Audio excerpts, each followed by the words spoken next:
Welcome to the Learn to RV podcast, where every mile is a lesson and every stop is an adventure. Hey guys, we're at the Learn to RV podcast where anything can happen and could, maybe. Uh, do you smell snow? Does snow have a smell? Yes. Well, this week we're going to talk about Jack Frost and whether or not he wins in your RV. But what does it take to thrive in winter in your rig if you do get caught in snow? Or winterizing, that's an important aspect of RVing for a lot of people. And so this week we're going to talk about that and talk about, there's snowy campgrounds. I've known people that have gone to RV on purpose in the winter and go skiing, or maybe they got caught in winter weather and didn't know what to do next. Those are some important tips too. So I'm going to start with a little story. Last year, we changed our rig out and we traded, we changed to this one. But when we did that, we left our RV in Indiana, fully expecting that it was going to be hauled to Texas. But that didn't happen. So that rig was not winterized. And so my list is totally based off of what not to do if you do that. Now, we got lucky. We got lucky because there was no pipes broken, and our saving grace was that it froze in Texas too last year. So, whatever we didn't do in Indiana wouldn't have been done in Texas. So, there is that side of it too. But what does it take to be in a wintering climate or not? But packing up your camper, a lot of times people this time of year, they're doing their last one or two runs to the campground and they're going to put it away for the season. And so, what about you guys? We're going to get going. We're going to grab some cocoa and bundle up. But let's get into it. Does winter prep really matter? What do you think, Yes. Tasha? My style of winter prep is to prep myself right down to where it's 72 degrees. But if you can't make that happen, then yes, I think winter prep is essential. Because if you don't, you can cause so much damage to your RV that is very costly to repair. The same type of damage that you would expect in your home with your pipes, except you don't have the thick walls to support your wipes, your pipes, you're in a tin can. So that's it's like amplified cold or heat around your devices and around your pipes and things like that. So um I think prep is very important. Well, in our first year on the road, we had a 30-foot toy hauler with no slides, but we also did not have an enclosed underbelly. And so that was like, as the cold came in that year, you could feel it like to your bones. I don't know how else to describe it. And there was this winter storm that was coming. And Frank's like, we got to go now. And so we spent 2 days of hard travel just getting to Florida so that we were past that line and we felt it like the one night that we stopped for the night to sleep, it passed over us. And the next morning we woke up and you could see your breath inside the camper. So Oh, that's we're going to cool. start with some basics. So winterizing isn't just a chore. It's kind of a love letter to your RV. I mean, if you love your RV, you're not going to stay in the cold with it. But it's how we protect the plumbing. It's how we preserve those systems and avoid waking up to frozen pipes or cracked tanks. But there's way more to it than that. There's a lot of other factors that maybe you don't even think about that could be affected by the cold. But let's be real. 3 girls telling you how to winterize your RV. Are you going to tune Hey. out? Listen, we are not We going to do this, are. okay? We Yes, are you are three very intelligent women here. you are going to Absolutely. listen to the 3 girls because we know what we're talking about. That's Right. right. But I mean, whether you're tuning in or tuning out, we think there's value here. We absolutely do. I've seen rigs suffer thousands of dollars worth of damage from one overlooked item. So we're not going to skip any steps today. We're actually going to set up for peace of mind, whether you're storing your RV or you're living in it full time in a frosty climate. So let's talk with some winterizing highlights. Jen, what would be your top tip for winterizing an RV? So, beyond the pipes, because I think that's obvious, I want to talk about actually your RV batteries. You do not want to leave those out in the cold in the wintertime, or if you're stuck in a storm or anything. Batteries, it is very important to keep those warm. So, one thing, if you're putting your unit into storage, make sure to remove those batteries, take them home with you where you can keep them warm. Or if you live in your rig full time, look into getting what's called battery warmers. We have them on our batteries, and they are designed to, they'll just automatically kick on as soon as it gets down like below 40 degrees. And they'll keep our batteries warm. And then when they get, above 40 degrees, they automatically turn off. So we don't have to think about it. Now we've got temperature sensors in our battery bay and other things so we can monitor it all anyways, just in case something fails. But you definitely want to have something in place. Now, before we had battery warmers, one of the storms that we got caught in unexpectedly, we had a little bit of time to prep, but not enough time to get out of there. We went and actually secured some work lights, which put out quite a bit of heat. And, with like the little, gosh, I don't know all the technical terms, but work light with all the, with the little rack around it, and you hang it on things. So we went and got those, and we set them up in our bays with our batteries and water and everything, just to help make sure that things didn't get too cold or freeze. And in that particular time, in addition to using the light, we also took Reflectix and lined the battery bay with Reflectix to help keep the heat in and protect the batteries during that deep freeze. And another good way for Reflectix to be used is actually putting it inside your cupboards will help as well, Yep. inside the rig and your windows, obviously, but I mean, that inside the helps both in cupboards. the winter and summer, the Reflectix Absolutely. does. We have the Absolutely. cheap knockoff Reflectix. Bear with me. For those of you who are watching us at home, um, watch me stretch behind us. You may notice that I have what many of you have in your window of your car when you park in the sun. We got a really big one for like Hey, we got it like at Love's or something, and it was for like a big hauler, like a truck, and we cut it to fit the window, and we put them inside the curtain on both of our big windows on the wall, and I am telling yep. you what, it helps in the summer and in the colder temperatures. It keeps the cold out and keeps the sun from baking us. It's wonderful. I love it. Hey, it works. Who And it cares was how you cheap. get to that point as long as you find something, right? Yep.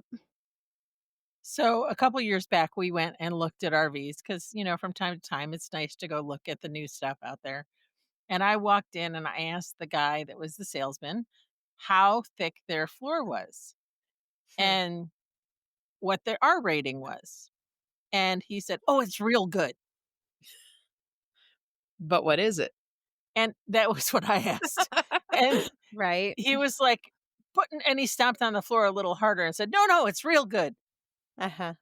And I'm like, You didn't "So know. you don't know, do you?" And so our ratings are important. And so I know Yes. that we're studying some stuff for, Learn to RV about, real, true, for all season type brands. And Tasha's been doing some studying on that. And Tasha, what have you learned without Well, disclosing everything that we're doing on that one?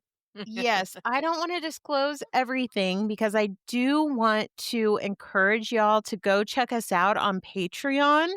If you haven't done that,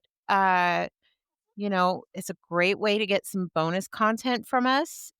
Yes. I got an opportunity at Hershey to talk to some people from different brands of RVs. We're talking big names. Um Everything from Tiffin to Alliance, Forest River, Grand Design. Um, some brands that opted not to go on camera because they did not want to talk about whether or not their rigs were actually all season worthy. That was really eye-opening for me since we've been talking about upgrading ours. We were like, "Okay, won't be getting that one." Um, but, some of the things that were said to us by a couple of brands was, you know, they're not really all season. And then I had some brands that said, "You're gonna have brands that tell you they're not all season." And what we'll tell you is that we are. We've gone above and beyond to make sure that we are. Don't take us to Antarctica, but you can take us to Alaska if you'd like to.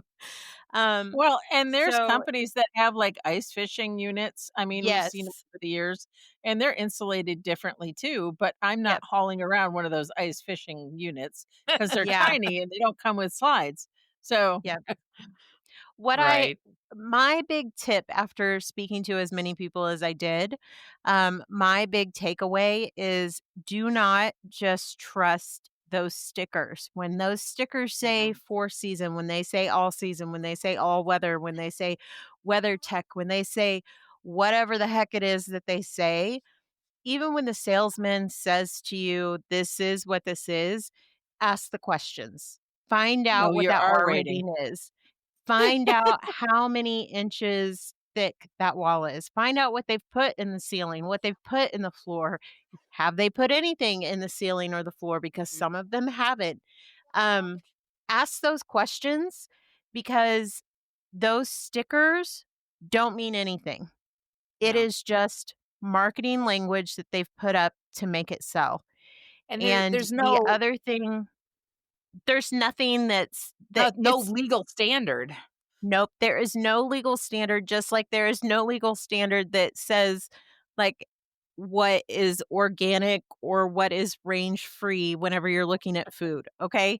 There's Right. nothing out there that is regulating that, and so, um, you gotta be smart whenever you're shopping for that, um, and then what hopefully you'll learn from this episode is how to meet it in the middle. So the things that are maybe lacking that you sacrifice on the rig that you get, learning how to supplement that with easy things that you can do in your rig, like the Reflectix or the battery warmers, or my favorite, just making sure that you have enough propane to get you through the night. Things like that. Who Well, hasn't ran out of propane in the middle of the night before? I I mean, mean, I if you're have. not They need a trophy if they figured out how to do that. you're right. I think everybody runs out of propane at least once in their full-time journey. You might solve it after that one time after you've had that experience, but, it's gonna Right? happen. For sure. So, I mean, one of the things that we should be doing if we were staying in an area where you do have to winterize your rig, where, you're prepping it for the end of season. So, you should drain all your tanks. And so that means Yes. fresh tank, black Yep. tank, gray tank. Make sure you flush them properly. Um, Make sure you Open bypass and your low point drain. If you don't know where that is, ask somebody who will. You yep, wanna find that and make sure you open that yep, and have, RV safe antifreeze that you're putting through those lines. And then in the after you spring close that the low point drain. But then in Yep. the spring, you're Don't gonna need to rinse them out thoroughly because you don't want any of Mhm. that to be residual, and so Yes. that's super important. You need to expose any type of uninsulated pipes, so, like, exposed pipes that might be there somewhere. Pool noodles will do the trick if you don't have a lot on hand or you're Yep. working on a pretty low budget. Um, Yep. Make sure you take those batteries out. So I wanna make sure we have a decent list for everybody. Um don't forget to disconnect the batteries and take them out of the rig and put them somewhere safe. If you're winterizing for the winter, you're packing it up, and if you have like warm weather storage for it, like where it's going inside a building, some of this stuff you may not need to do the same way. Right. The other thing that a lot of people don't think about is wintertime often becomes breeding ground for mice to get in Mhm. when you're not looking. So make sure your pantries are empty. Empty. Yeah. Empty. And So, every last hole is plugged. yep. And Because what would you even plug that with? You know, I spray haven't had to foam. do that, but I've heard a few things, and I wanna know what's worked for you guys. If it's permanent, spray foam. If it's something that you have to remove, then steel wool. Yep. Those are the only 2 things really, and it needs to be rodent proof spray foam because there is spray foam that the mice can eat right through if they wanted to. So, Well, Okay. but and if you're doing I wouldn't even just trust that. I would right. still set out some mice traps as well. Yep. Well, and that was the one thing we did find in the rig that we left in Indiana. We did have some rodent droppings in there, so we still don't know if the so far the electrical seems to be okay, but Yeah. Mhm. and they're gone wherever they came from. They're gone because Frank moved the rig to Texas.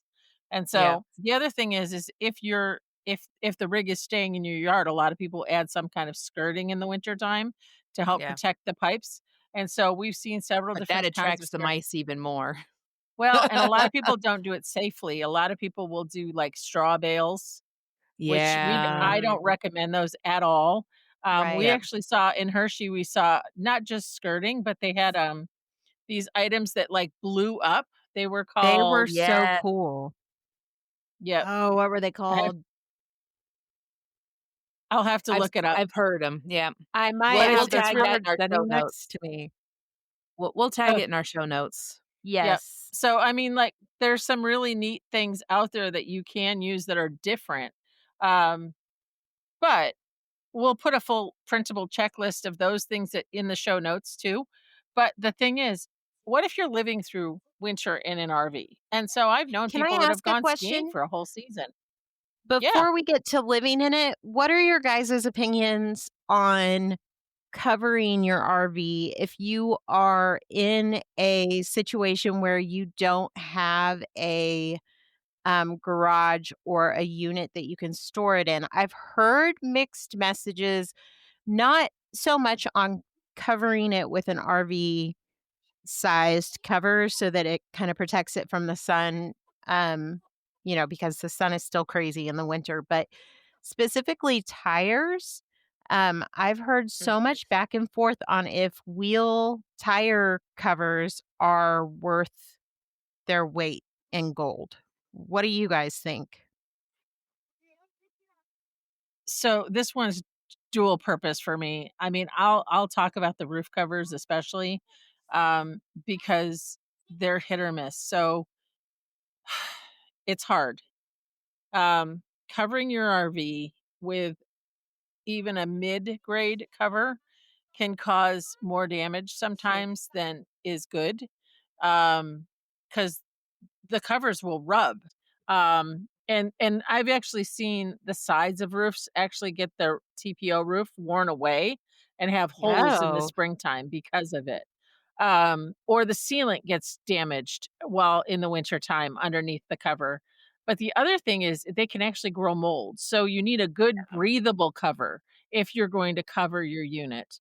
And Well, not so just breathable, but waterproof so it doesn't get moisture underneath. But the but no, trouble the moisture will is get stuck under it, so you need it to be yeah, breathable to a certain point. And so but yeah, it's also still having so a twisty. dehumidifier running inside your unit during the winter months, if that's available to you, even if it means you're just putting an extension cord out into your unit with a dehumidifier and checking it yeah. throughout the season. Um, but those are things that are real problems out there.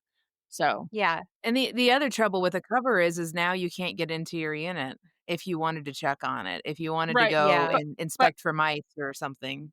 But let's talk snow load for a second. So, I just Yep, spent the whole day writing up articles on this. So it's very fresh for me. So the problem with it is you got to know what your trusses are made out of. Are they wood trusses? yep, Are they aluminum trusses? Or is it a light trailer? You know, so how do you handle any of that when if your rig is sitting still, you want to make sure you're regularly going off and sweeping off your roof on a regular basis because there yep, really isn't a rig made for the type of snow load we're talking about here. And so if no. you just let it melt off throughout the season, That's another problem entirely. Um, so tires are kind of the same thing. Tires, protecting them from sun exposure, UV side of it, you'd be protecting them. But anything is going to shrink in extreme heat and extreme cold. So I would say the cold weather takes a bigger toll on your unit a lot of times Mhm. than we actually realize. Yeah. I think if you can't park your RV inside and you get a lot of snow, it would be beneficial to try and find a like one of those shelters that you can park under, Like a so the carport, Gotcha.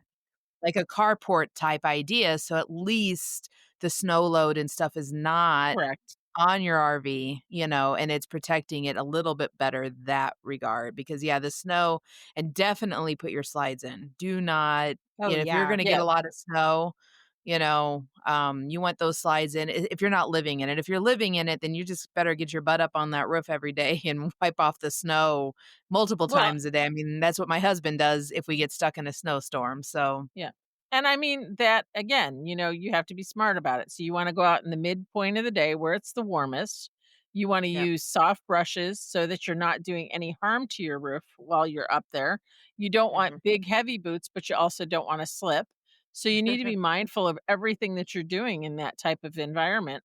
There are a lot of people that I know that have lived through winter will go out and build a wooden frame that's kind of a triangle on their Mhm. slides so that the snowpack slides off if they're staying in that area. A lot of times, even if that's seasonal, most of my friends that have done that over the years have been nurses that have been in a cold climate for the winter that, Mhm. had to take a contract. And then I know people that have skied whole seasons in places. And, sometimes those folks will do something differently, like Mr. Buddy heaters, they'll put them underneath their rig that has a whole 'nother set of dangers in it. Yeah. Having live propane underneath your rig or diesel heaters. I know somebody that put a diesel heater in one year to make it last through the season. While they work great, there are some additional risks if you're going to do stuff like that. I also know people that have schoolies that put in wood stoves. Again, Mm. same problems. Those are there's challenges with those items. Yeah. Moisture control is a big deal in the wintertime. And so let's talk about that a little bit because if you're let's just say we aren't living in our RV, but we get caught in a snowstorm and we can't move for a week and now you're turning the heat on, the inside of your windows are all wet on a regular Yep. basis. Are you wiping your walls down every day? Yeah, you How need are a you controlling dehumidifier. moisture? Yeah, you need a dehumidifier, and if you can't go get, a nice unit, something that helps, short term in the process is go and buy those, buckets from Home Depot, Menards, or whatever, those damp rid.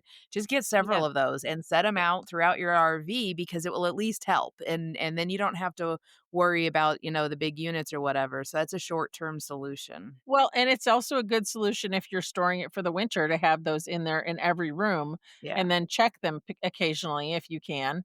We Every keep 4 to one in 6 our weeks. basement all the time. Yep, Yeah. yep. Yeah.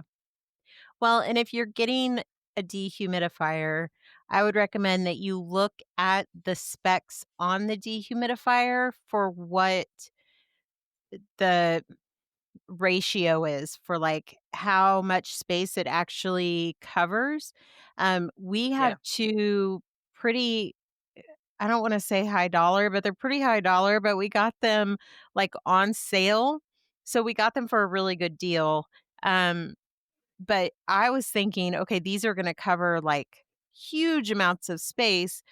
I'll only need 1." And then whenever I went in and started looking at the square footage that it covered, I was like, "Oh my gosh, I need 2 of these suckers in order to do our RV, and I don't even know if it's gonna cover the whole thing." So, we still have damp rid things in, like the smaller ones in little cubbies all over the rig. So Yep. Yep. make sure you're paying attention to that square footage and really looking at what does it cover versus what space are you trying to cover.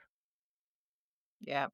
Dollar Well, Tree sells these cute little ones, and they fit perfectly in the cabinets of your RV and everything else. So, Yep. RV Roofing Solutions is a nationwide RV roofing company with mobile installers. One of the biggest factors and benefits of the RV Roofing Solutions system is our product is a low VOC, which is helpful for those who are sensitive to chemicals. It's better for the environment, and it actually works better for the RV roofing industry. It's a great place to find a quality product. www.rvroofingsolutions.com. Yeah. Well, and let's talk snow gear.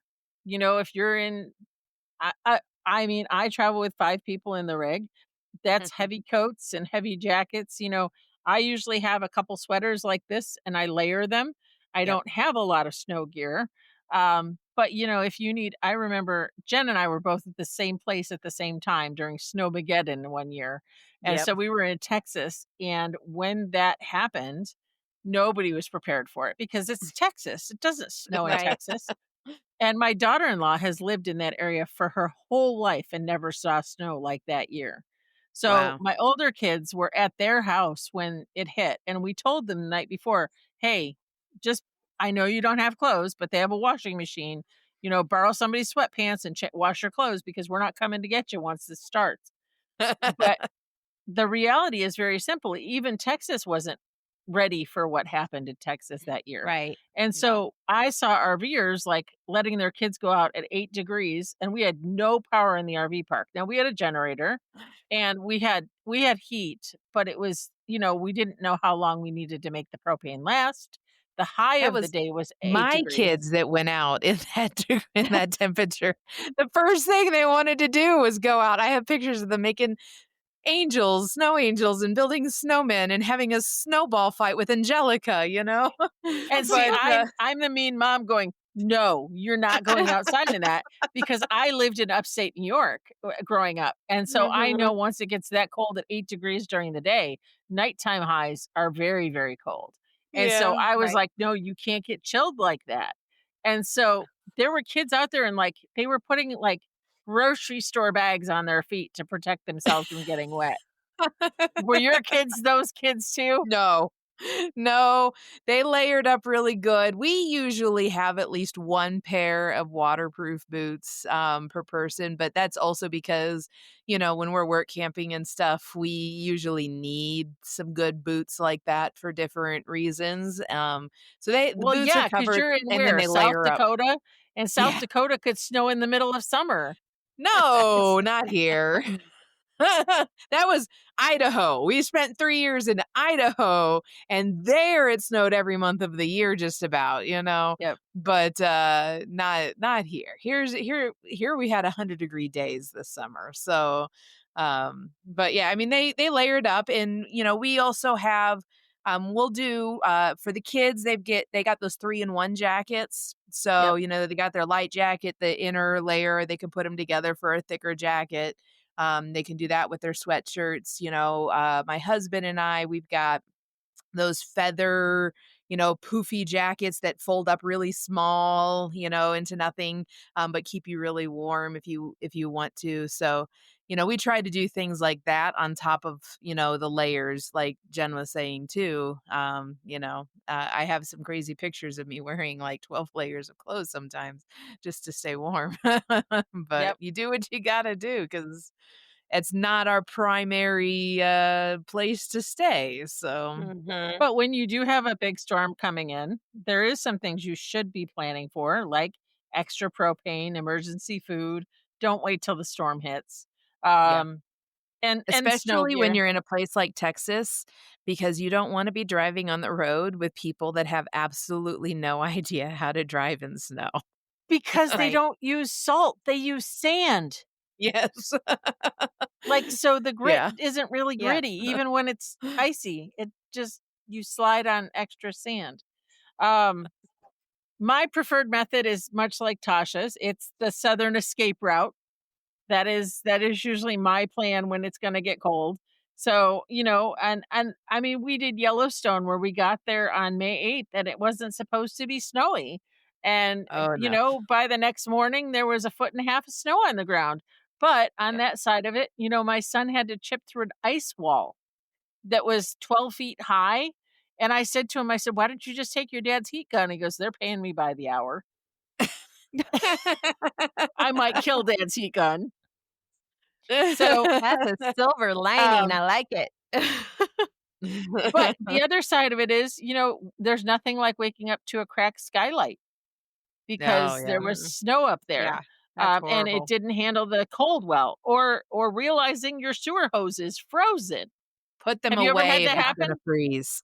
No, I have not because I've been smart enough to put mine away, but in Texas that year, we Mm. we took a walk around the campground and we saw lots of busted Oh, open and people trying to dump when the power's out. Hello, it's not, the pump's not working at the sewer. And, they're trying to dump and their pipes already, their hose is already frozen full because they did the drip system, which by the way, which don't is not a do good the drip plan. system. Mm-mm. No, don't No. do the drip system. Just why You're not? Let's not in an tell them why apartment. not. What's going to happen if they do the drip system, Jennifer? Because they need to Everything's understand why. everything's gonna freeze. Yeah. It's all It just just gonna it just freeze. starts building up. It just, Mhm. it's gonna pool somewhere and it's gonna Mhm. freeze and it's just gonna get bigger and bigger and bigger and then eventually expand beyond what it can. So, let's talk about the escape method because I think that that's an important one to discuss.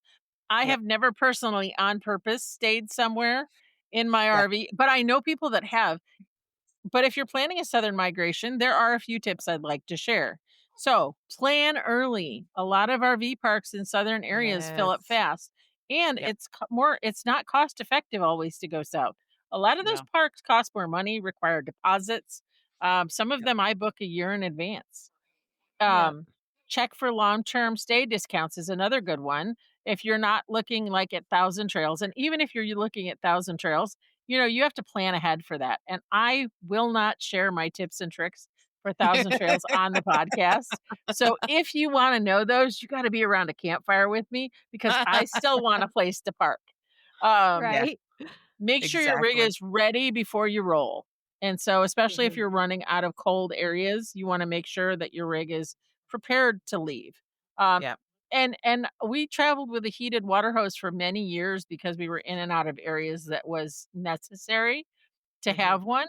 Um, and if you have to winterize before you leave, and if you're leaving a second rig or property behind, there's some things that you have to be mindful of. Um, what about, you, Tasha? Are there any things that you've done in winter weather that to avoid it, or things that are like you don't wanna do that ever again because of something you did? Things I don't ever wanna do again or things I've done to avoid it. Let's see. Well, I mean, I know I keep harping on it, but I don't ever want to run out of propane in the middle of the night. That was disastrous, but that was a really hard one too because it was, our first winter in the rig, and, it was Where an were you when it happened? unexpected uh, hold on, let me, call a friend. Matthew? Hold, please.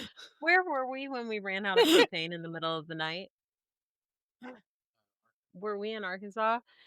Yeah, we were in Arkansas, and it snowed, and, um it was frightfully cold. It was so cold, and I woke up and, eh, we had the dog in the bed with us, and the dog was shaking like there was an earthquake, and we were shaking, and, everybody was just so cold, and, um, both tanks had run out, and it was horrible, and it was the middle of the night, so there wasn't anywhere to go. There wasn't anything open to go get more Yeah. propane, so it was I guess we're getting all of our clothes out from underneath the bed? Like, what are we doing here? And, we're turning on the heater on, the fireplace heater and getting the kids, and we're like, "Let's all bundle up." And, um, that's probably my number one, like,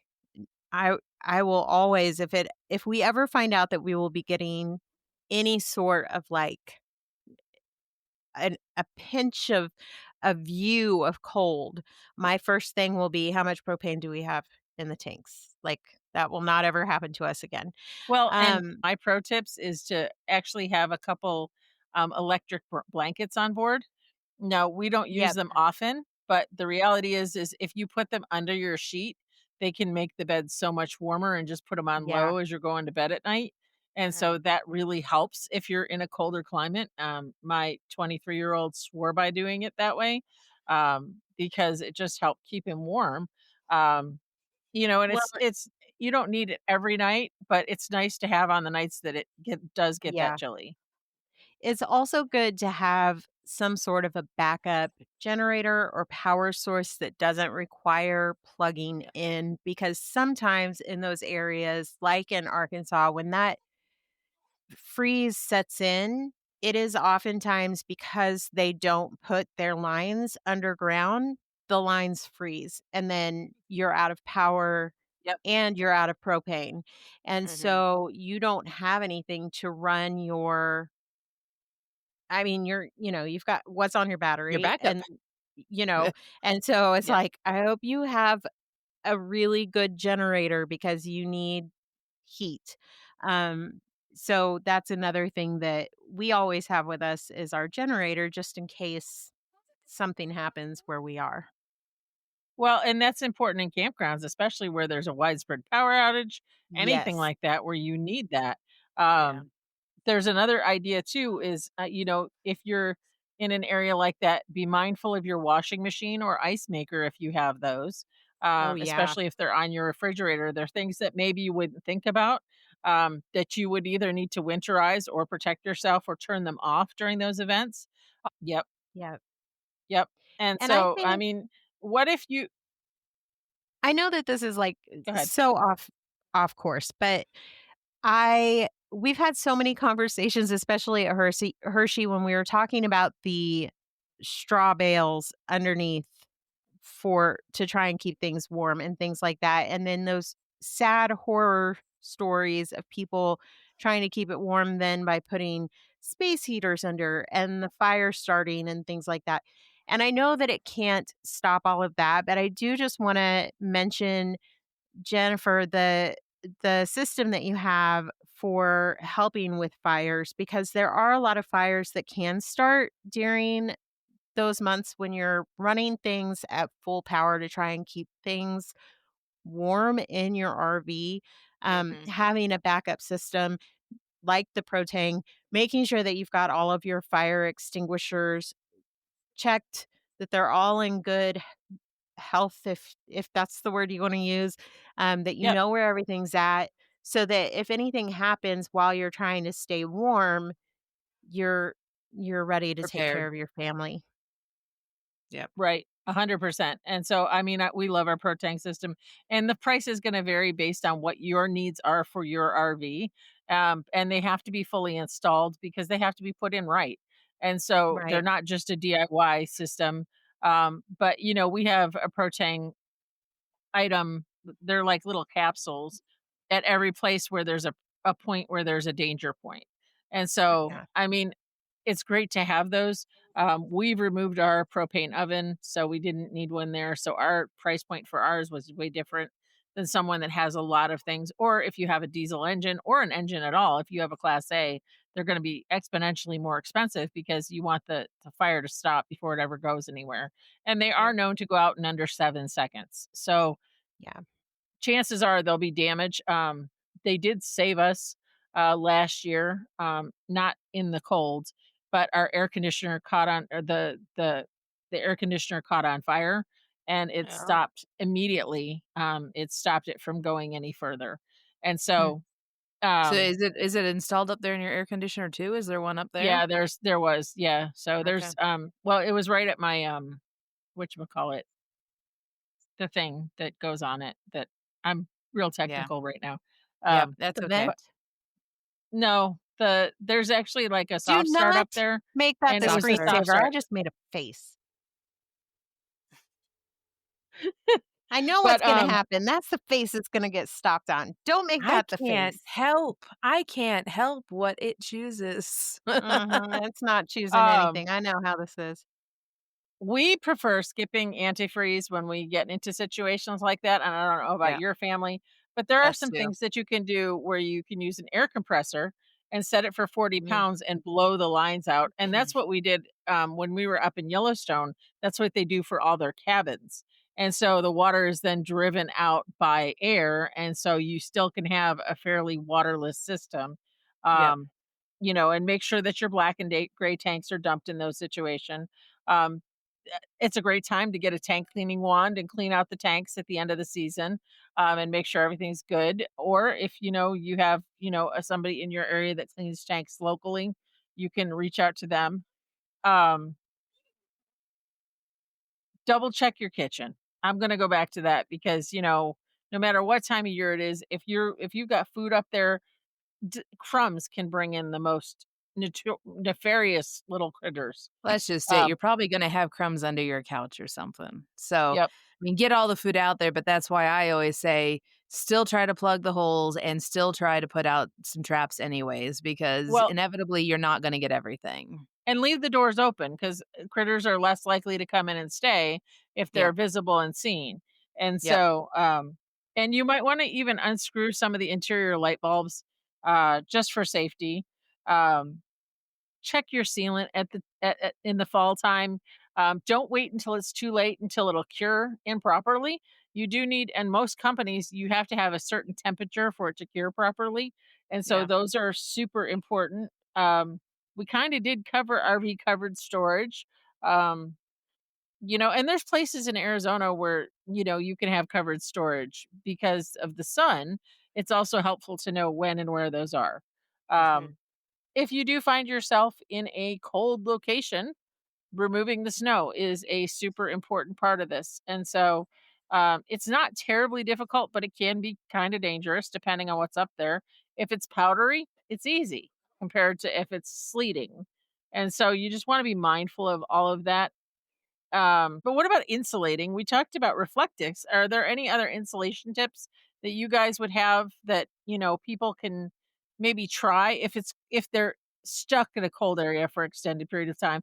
And honestly, that could be Kentucky for you, Tasha. Like, it could be cold that week. It might snow when No, you're in Kentucky. stop that.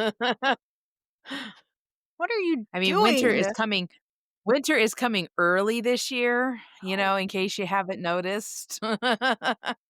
listen, I saw a caterpillar.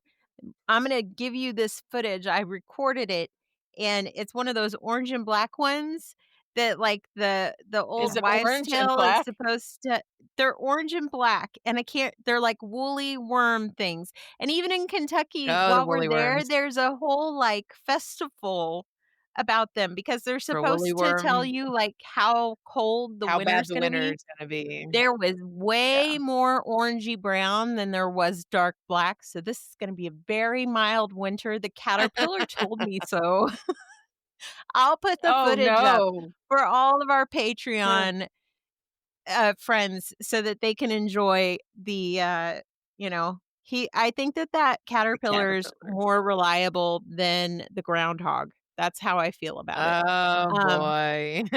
so I think Kentucky, I'll be safe, but, what was the question? Other Tips and insulating tricks. options. Other Yes, or other insulation. tips. Well, we've got there are skirts that you can put around your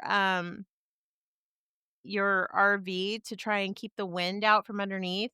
That same company does the inflatable skirt pieces that we had talked about that we'll get the I name of think and it's put both RV of air those. skirts. I Yeah. think they are called air skirts. And those were really neat because they were talking about how those are made specifically to help insulate your underbelly in even lower temperatures than the skirt itself can do. So if you are going to be in Canada, um, you know, that might be a good solution for you. One of the guys that I spoke to told me a really great story that we'll put up, but he talked about how somebody insulated their RV by digging a hole and putting their RV inside of the hole. So, I mean, there are lots of creative ways that you can insulate your RV for winter Oh, time. boy. Well, in Nebraska, there's actually buildings where you can actually park your rig inside a building to get through the winter. Hmm. And there's whole See? communities like that. It's like an But RV park they need inside. things like that when you're further north for sure. But I'm That's sure that those awesome. places are not expensive either.